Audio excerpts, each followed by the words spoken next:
Today we have a very special installation for someone that a lot of you are going to recognise. So this is Matt Armstrong's new workshop. So we did his old workshop a long time ago. He's now obviously grown his channel. He's in a much bigger unit. So this is a 700 square metre unit and we've got to have it all done within 2 days. So stay tuned and we're going to get started. Los expertos entraron en el garaje de Matt Armstrong esperando encontrar coches reconstruidos. Lo que encontraron los dejó genuinamente sin palabras. Lo que parece una colección de vehículos restaurados es en realidad algo mucho más inusual. Máquinas devueltas desde la destrucción total a un nivel que incluso a profesionales experimentados les cuesta explicar. Detrás de cada uno hay un proceso que la mayoría de la gente nunca intentaría, y resultados que desafían la forma en que toda la industria piensa sobre los coches declarados siniestro total. Entonces, ¿qué encontraron realmente dentro? Aquí está la historia completa del garaje de Matt Armstrong, cómo llegó a existir y por qué los coches en su interior dejaron atónitos a los profesionales. Matt Armstrong nació en Leicester, Inglaterra, y creció en un hogar donde los coches eran una realidad de trabajo. Su padre, Tony Armstrong, dirigía un taller de reparación, del tipo con manchas permanentes de aceite en el suelo, donde las conversaciones trataban sobre que estaba roto y cómo arreglarlo, no sobre que era deseable y cómo conseguirlo. Matt pasó su infancia en ese entorno, observando y absorbiendo ese tipo de intuición mecánica práctica que no se puede enseñar en un aula. Solo llega a través de la repetición y la cercanía. Dejó la escuela y se convirtió en ciclista profesional de BMX. La primera señal de una cualidad que definiría todo lo que vendría después, la disposición a volverse extremadamente bueno en algo difícil, mediante pura repetición, sin garantía de que alguna vez sería viable económicamente. Los patrocinios de BMX cubrían los viajes, pero no el alquiler. Matt compitió internacionalmente desde los 16 años, participando en Francia, Alemania, Barcelona y Dubái. Entre eventos, entrenaba BMX, hacía reparto de comida, trabajaba como barman, ayudaba en el taller de su padre y también trabajaba en concesionarios y tiendas de preparación automotriz. Luego, en una ronda clasificatoria del Campeonato Mundial de BMX en Alemania, ejecutando un 720 tail whip, se dislocó el hombro. Se clasificó en el puesto 16, pero no pudo completar la competición. El hombro seguía dislocándose. Su carrera en el BMX había terminado. El giro de BMX al contenido automotriz no fue instantáneo ni planeado. Comenzó un canal de YouTube en abril de 2013 para publicar vídeos de BMX y enviar montajes a patrocinadores de competiciones, de la misma manera que todos en su situación usaban las redes sociales en ese momento. El canal permaneció en gran parte inactivo durante años. El verdadero cambio llegó en 2018, cuando el Audi TT de su novia Hannah sufrió graves daños en un accidente. Matt recompró el coche a la aseguradora y filmó todo el proceso de reconstrucción. La respuesta lo sorprendió. La gente quería ver a una persona real enfrentarse a un problema real en tiempo real, sin guión, sin equipo de producción, sin red de seguridad. Querían la cámara encendida durante todo el proceso, incluso en las partes que salían mal. La GoPro bajo la lluvia en el aparcamiento no fue una elección de producción. Era la única opción que tenía, pero resultó ser exactamente la estética correcta,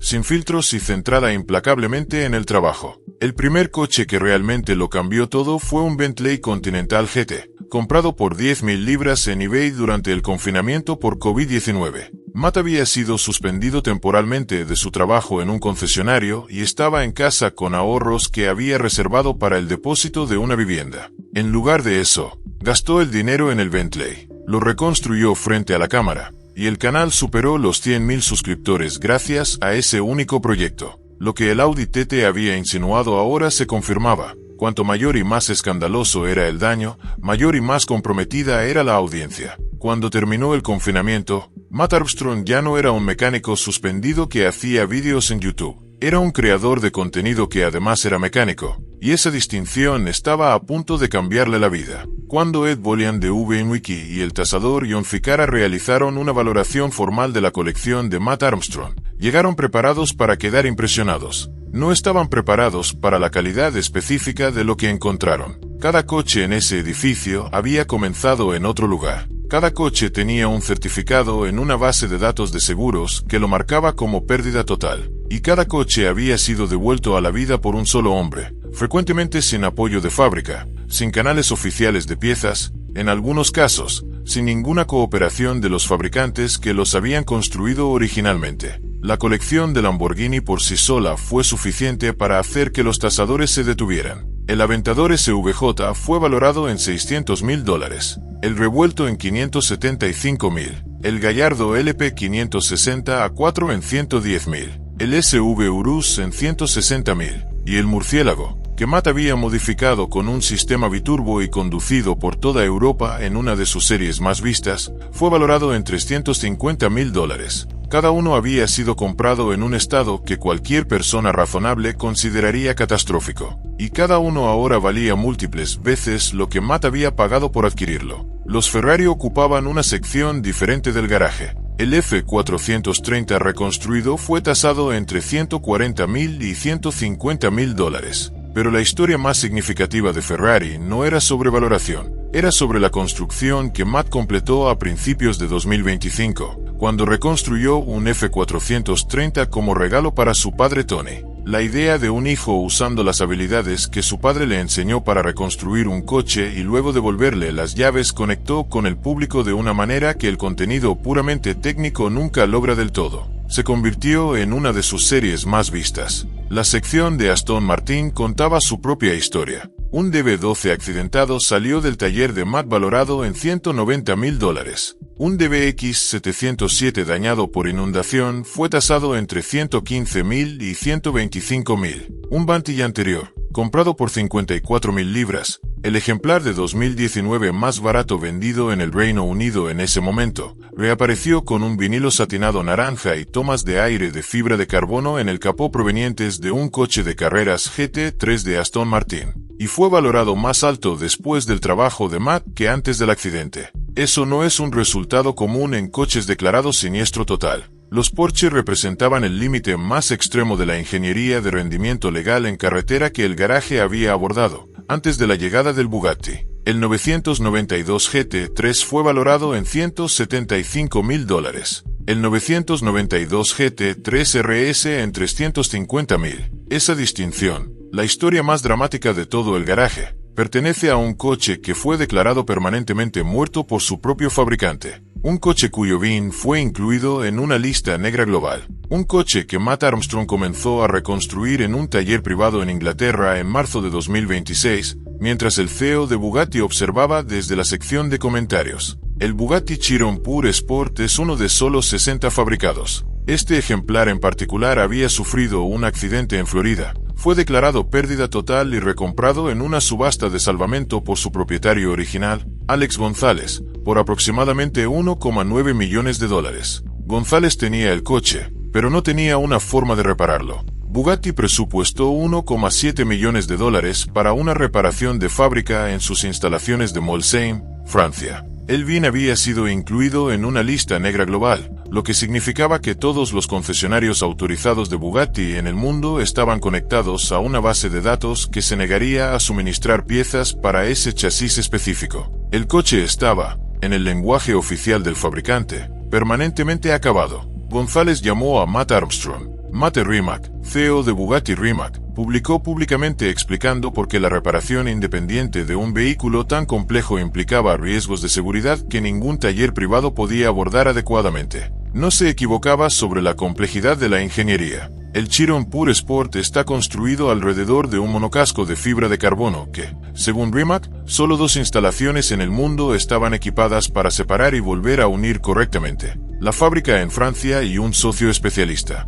Matt lo dividió en un taller privado en Inglaterra. Describió el proceso como algo que requería una suave persuasión. Cuando las 2 mitades se separaron, lo que se reveló en el interior explicó la verdadera naturaleza del daño. El motor W16 se había desplazado físicamente dentro de la estructura debido a la fuerza del impacto. El soporte del motor de aluminio fundido, un componente diseñado intencionadamente para deformarse y absorber la energía del choque, protegiendo el tren motriz, había hecho exactamente aquello para lo que fue construido. El problema era que un componente diseñado para fallar también necesita ser reemplazado después de cumplir su función. Con el VIN en lista negra, no existía ningún reemplazo oficial. Matt escaneó en 3D el soporte roto, digitalizó su geometría y mecanizó mediante CNC un reemplazo a partir de un bloque macizo de aluminio. También soldó con TIG el soporte original roto como solución paralela. Cuando fue necesario reemplazar una tubería de refrigerante aplastada, utilizó un tramo de manguera de freno rígida. Cuando el sistema de escape original quedó destruido más allá de su uso,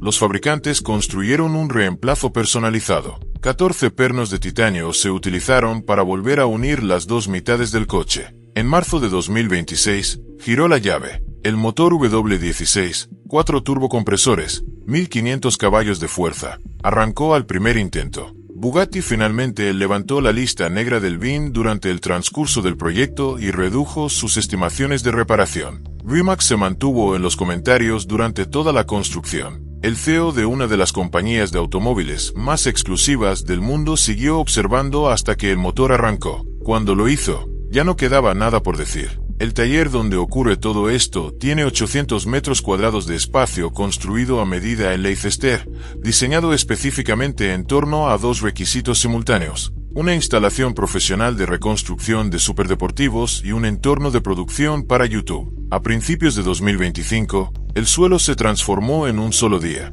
3.200 baldosas modulares de PVC colocadas en todo el espacio, capaces de soportar cargas de hasta 7,5 toneladas. La instalación se completó en un día para minimizar la interrupción del calendario de trabajo, porque el calendario siempre está en marcha y cada día que el taller está inactivo es un día en que el canal no produce. El espacio contiene 2 elevadores hidráulicos posicionados tanto para el acceso práctico como para la visibilidad de cámara, cajas de herramientas organizadas por función, estanterías que no solo albergan equipo, sino también recuerdos de proyectos, piezas que no llegaron al coche final y componentes que cuentan la historia de cómo se resolvió finalmente un problema específico. Un área de filmación dedicada, tratada acústicamente para reducir el ruido del motor y la reverberación que, de otro modo, harían imposible la grabación en interiores. El espacio no fue construido para impresionar a los visitantes, fue construido para trabajar. Que impresione a cada profesional que cruza la puerta es simplemente una consecuencia de lo seriamente que funciona. Desde una GoPro en un aparcamiento bajo la lluvia hasta una evaluación formal por expertos independientes, los números hablan por sí solos. Pero la cifra más notable no es ninguna valoración individual. Es la diferencia entre lo que valía cada coche cuando llegó y lo que valía cuando se fue. Esa diferencia es toda la historia.